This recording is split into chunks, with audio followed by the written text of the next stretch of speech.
মাজার ভাঙবেন, আপনি তার লাশ আইনা পোড়াবেন, আবার কবর দিবেন, আবার পোড়াবেন, এই অধিকার আল্লাহ আপনারে দেয় নাই। আমরা এর তীব্র নিন্দা জানাই, ধিক্কার জানাই।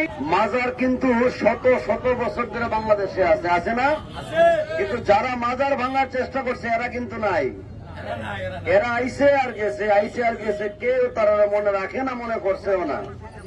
আমার প্রশ্ন হইল, আপনার যদি তরিকায় না মিলে আপনি আপনারটা পালন করেন। যারা তরিকা মানে, তরিকা মাইনা শান্তি পায়, তারা ধ্বংস করার জন্য আপনি উঠতে করে কেন লাগছেন? নুরাল পাগলা যদি বন্ধ হয়ে থাকে তার বিচার আল্লাহ করব। আল্লাহ তো সব দেখতেছে। যে আসামিগুলা ধরেছেন এগুলা নোরা পাগলার আসামি নয়, এগুলা পুলিশকে মারার, পুলিশের গাড়িতে আগুন দিয়েছে এই জন্য ধরেছে, কিন্তু মাজারের পক্ষে আপনি ধরেন নাই। তবে এই যে মনে রাখবেন, এটা অলি আল্লাহর দেশ, অলি আল্লাহর দেশে বেয়াদবি করে কেউ কোনোদিন শিখতে পারে নাই, আপনারা শিখতে পারবে না ইনশাআল্লাহ। করতে চাই একজন মুসলমান হিসাবে, এই দেশে মসজিদ আগে নির্মাণ হয়েছে না খানকা? সবাই বলেন মসজিদ না খানকা?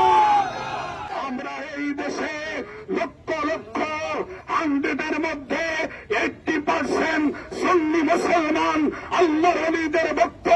আমরা অবশ্যই এই মুহূর্তে সকল ভেদাভেদ ভুলে গিয়ে আহলে সুন্নাত ওয়াল জামাতের মৌলিক আকীদায় আমরা যারা বিশ্বাসী, আমরা যারা আল্লাহর ওলিদেরকে বিশ্বাস করি, একই পতাকার তলে একত্রিত হয়ে বাতিল শক্তিকে, ওই জালেমদেরকে, ওলি বিদ্বেষীদেরকে চেষ্টা করা উচিত হবে। কি বলেন? বিশেষ করে কারবালার প্রান্তরে মওলা হোসেনকে হবে শহীদ করা হয়েছিল, তার চেয়ে অনেক খেলজনক ভাবে নুরা পাগলাকে মাজার থেকে উঠিয়ে পুরানোর চেষ্টা করা হয়েছে। তাদের বন্ধুরা, আজকে কি বৈষম্য দূর হয়েছে? বৈষম্য দূর হয় নাই। আজকে কবর থেকে লাশ তুলে লাশ পোড়ানো হয়, তাহলে কি বৈষম্য দূর হয়েছে? বলতে হবে বৈষম্য দূর হয়েছে, বৈষম্য দূর হয় নাই। পাগলের মধ্যে জ্ঞান থাকে, মুঙ্গার মধ্যে জ্ঞান থাকে, খারুরেরও জ্ঞান থাকে, বৌরেরও জ্ঞান থাকে। জ্ঞান অর্জন করবো, যেটা ভালো লাগে না আমি তার চাইতাম না।